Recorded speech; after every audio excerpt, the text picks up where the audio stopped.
నీ గృహాంగణ భూమి నిటలంబు మోవంగ మోదించి నిత్యంబు మ్రొక్కడేని నీ మంగళస్తవనికర వర్ణంబుల పలుమారు నాలుకన్ పలుకడేని నీయదీనములుగా నిఖిల కృత్యంబులు ప్రియభామున సమర్పింపడేని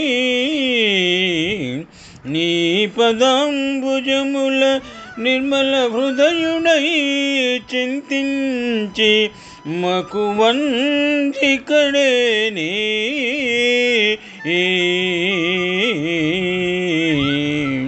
నిన్ను చెవులార వినడేని నీకు సేవ చేయరాడేని బ్రహ్మంబు చెందగలడే యోగి అయినన్ తపోవ్రత యోగి అయిన వేది అయిన మహాతత్వ వేది అయిన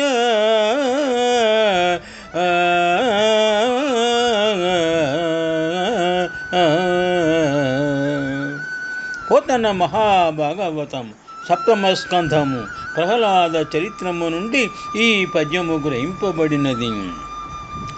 ప్రహ్లాదుడు సర్వేశ్వరుడైన నరసింహమూర్తితో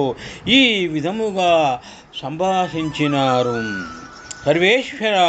నీ ఆలయ ప్రాంగణములో నిన్ను చూచి నిత్యము తల వంచి మ్రొక్కనివాడు అనగా నిన్ను స్తుతింపనివాడు మంగళకరాలైన నీ వర్ణనను పలుమార్లు నాలుకతో పలుకలేనివాడు సకల కృత్యాలు నీ అధీనమని తలచి భక్తిభావముతో ఫల సమర్పణ చేయనివాడు అనగా కర్మఫలములను అర్పించుట నీ పాదపద్మాలు నిర్మలమైన మనస్సుతో నిత్యము ధ్యానించి పరవశుడు కానివాడు అనగా నీ చరణార వింధములను స్మరించుట చెవులారా నీ సంకీర్తనలు విననివాడు అనగా నీ మహిమలను వినుట అనే 6 విధములైన భక్తితో కూడిన కార్యములు లేకుండా చేతులారా నీ సేవ చేయనివాడు యోగి అయినా తపశ్శాలి అయినా పండితుడైన తత్వవేత్త అయినా ఎన్నటికీ పరమపదము అందుకోలేడు అని భక్తవత్సలుడైన ప్రహ్లాదుడు సర్వేశ్వరుడైన నరసింహమూర్తితో ఈ విధముగా పలికినారు. శుభం. నీ గృహాంగణ భూమి నిటలంబు మోవంగ మోదించి నిత్యంబు మ్రొక్కడేని నీ మంగళస్తవనికర వర్ణంబుల పలుమారు నాలుకన్ పలుకడేని నీయదీనములుగా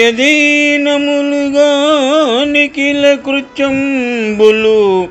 ప్రియభామున సమర్పింపడేని నీ పదాంబుజముల నిర్మల హృదయుడై చింతించి మకువంధికడేని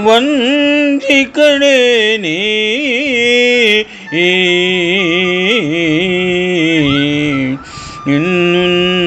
చెవులార వినడేని నీకు సేవ చేయరాడేని బ్రహ్మంబు చెందగలడే యోగి అయినన్ తపోవ్రత యోగి అయిన వేది అయిన మహాతత్వ వేది అయిన